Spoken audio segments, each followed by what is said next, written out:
Hello, everyone, and welcome to the after party for season 2, episode 6, where we were talking about the art of the apology, sorry, not sorry, and why half-hearted apologies make things worse.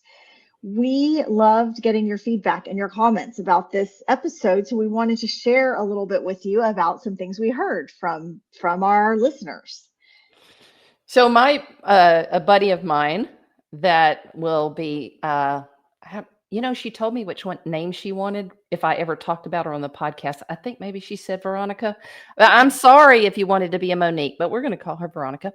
okay. And she was saying to me the other night that she always enjoys the podcast, and as the Thursday's coming up and she's getting ready to listen, she always thinks to herself, I want to support my friend.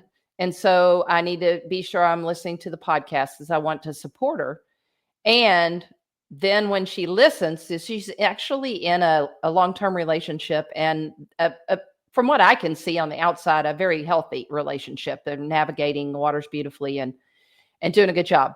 But she said, oh my God, every time I listen, and then I'm like, I needed to hear this.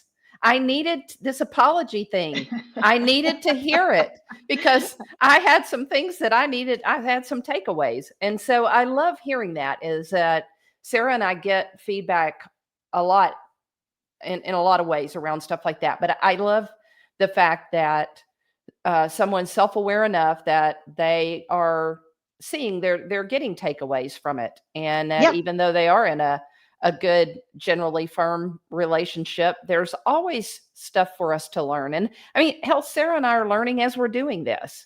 Yeah, for sure. Absolutely.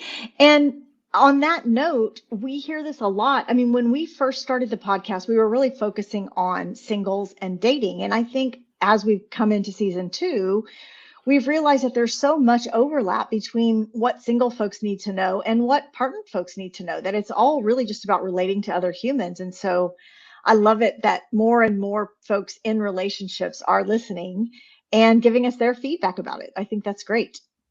Yeah, another one that I just thought about, I just got it today through a text, was someone saying they have been navigating and entering a new relationship. And so they're dating, Mhm. and they've been dating, I don't know how long, maybe 6 months or whatever.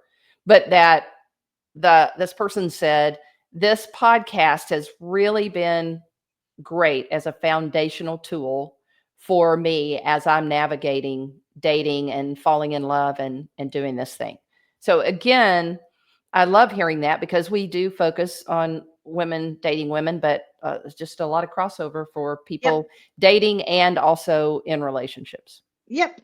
And on that note, I hear that a lot too from our straight friends that say, why is this podcast? Why do y'all say it's just for women dating women? Because this is really just for anybody who's in a relationship. And oh, there's our little friend Frankie It joining us. is. Yeah, I'm sorry. There may be somebody coming to the door, so we may just have to get through this. All right, you can always mute if she gets too rowdy over there. So yeah, so anyway, a lot of our friends who are not women dating women are also listening to the pod and getting some good stuff. One of our friends who also has a podcast, I'll give her a shout out, Pammy Out Loud. She often tells me, she's like, why is this just for women dating women? Because she's married to a man, and she said, I love it and I get stuff from it every week.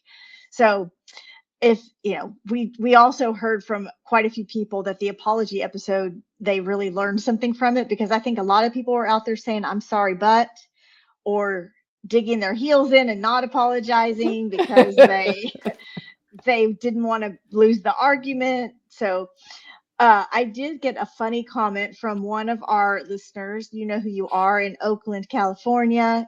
Her name's Monique. She sent me a text and she said, I love that Rachel broke up with someone on a ski lift. She said, I once broke up with someone on a ski trip with 2 other couples. They were his friends, and he got so upset that he had diarrhea and the entire house smelled for days until we left. So your ski lift story was inspirational, apparently, to somebody.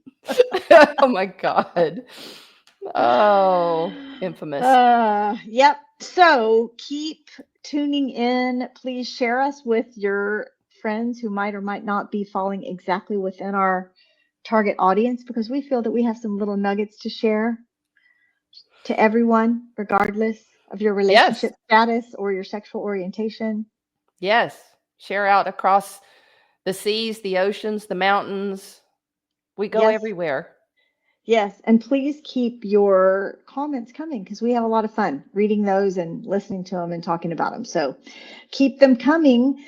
Well, as always, thank you for listening to the Dateable AF podcast, where we help you find your happy ending.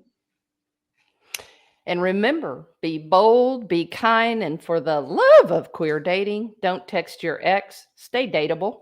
AF.